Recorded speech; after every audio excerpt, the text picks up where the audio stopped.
I know in the previous video I started to go on to the next problem, but I wanted to come back to this frequency table, which is what we call this thing of heights and of the football players.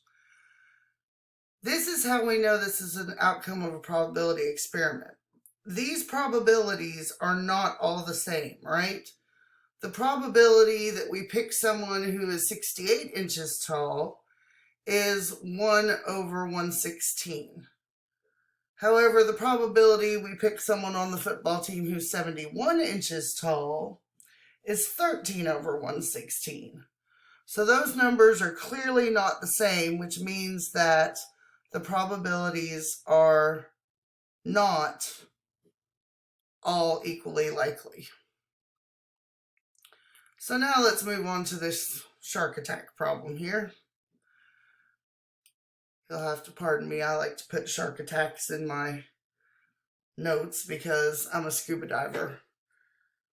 Just so you know, you're not that likely to get attacked by a shark, and you're even less likely to get attacked by a shark if you're scuba diving.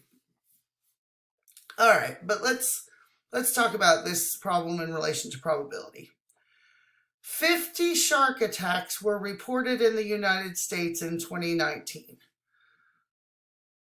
So I'm going to say this is my total number, is the 50 shark attacks. Of those, 27 happened in Florida, 15 in Hawaii, and 4 in California. So what's the probability of randomly selecting a shark attack victim that was attacked in California?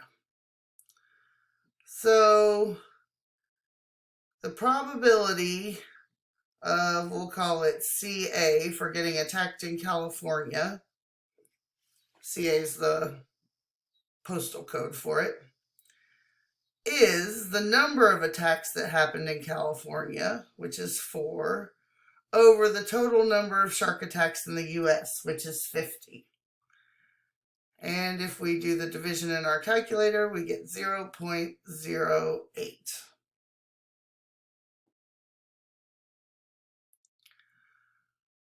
Okay, now let's talk about classical probability. Classical probability relies on counting. So there are methods for counting things. We don't really talk about those in this class, but a probability experiment is what empirical probability relies on. Classical probability, again, relies on counting methods. So classical probability requires all outcomes to be equally likely, meaning every different outcome has the same probability as any other outcome of occurring. So, in other words, each outcome has the same chance of occurring. So what are some examples of this? Well,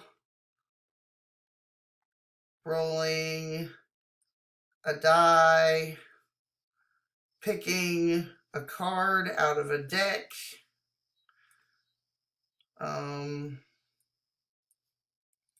coin tosses, assuming you don't have a trick coin with 2 heads. So how do we calculate these? Well, the probability of the event is the number of ways the event can occur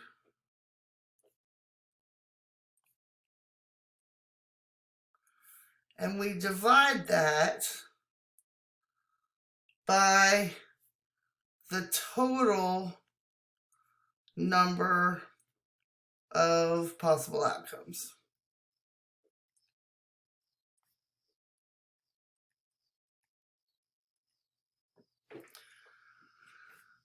So, for example, suppose a family has 3 children. Answer the questions.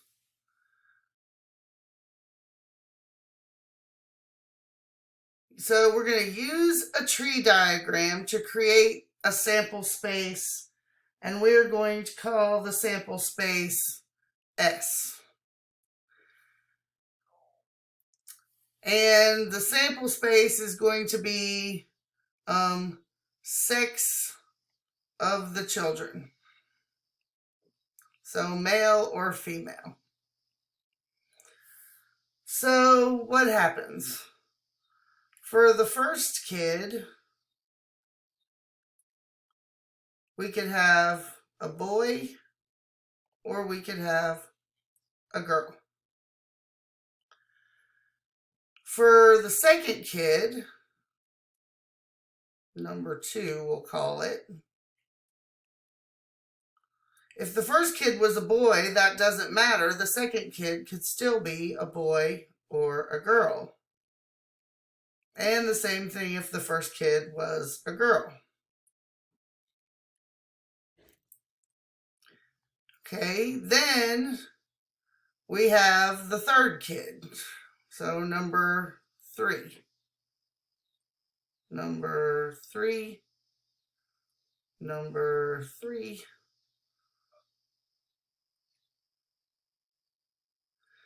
And the third kid, regardless of what the first and second kids were, could be a boy or could be a girl.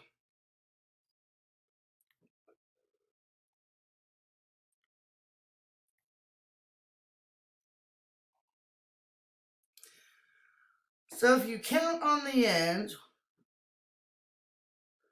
we have 1, 2, 3, 4, 5, 6, 7, 8. That means we have 8 possible things in our sample space. So let's write our sample space, S. Now remember, we follow it around. So first we go boy, boy, boy. And then we would go boy, boy, girl. And we just keep doing that. So we have boy, boy, boy, boy, boy, girl. Then we have boy, girl, boy, boy, girl, girl. Then we have girl, boy, boy, girl, boy, girl, girl, girl, boy, and girl, girl, girl. So what is the probability of the family having 1 boy and 2 girls? Well, we need every combination out of these 8 that has 1 B and 2 G's. So I am going to put check marks over the top of those. So 1 B and 2 G's. There's 1. Here's another. So let's see. Oh, and here's a third. So we have 3 ways to have 1 boy and 2 girls. So the probability is 3 out of 8, or approximately 0.375. And really that should not be an approximately, because that one's exact to that many decimal places. Okay, what about the probability of the family having 3 boys? Well, the probability of 3 boys, so this one on part B I use check marks. I'm going to circle on part C. So 3 boys. There's only one option to get 3 boys. So the probability is 1/8, which is 0.125. Okay, what about the probability of having 0 boys? Well, 0 boys, if you have 3 kids and none of them are boys, that means you have 3 girls. And we'll just underline these. So there's only one option for 3 girls. And so the probability is 1 out of 8, which is 0.125. Okay, let's talk a little bit about subjective probabilities. Subjective probabilities are obtained on the basis of personal judgment.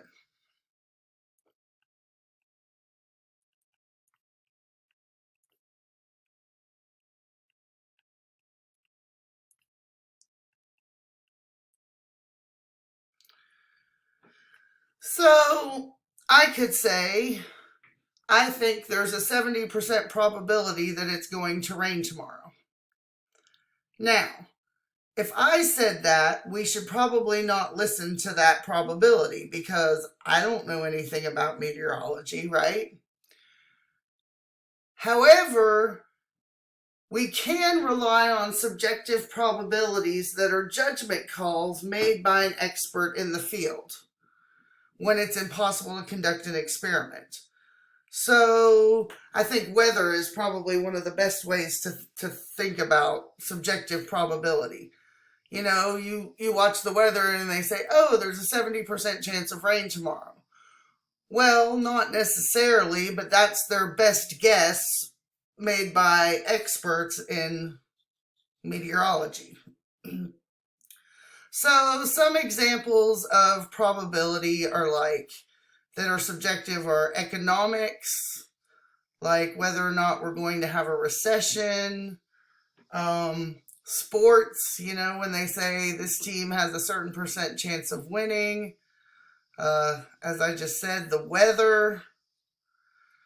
So those are some examples of subjective probabilities. So if you see something that you think is a subjective probability, you should definitely make sure that that number is coming from someone who's an expert in that area. All right, that's all of the 5.1 videos. So we'll pick up with another set of videos in 5.2.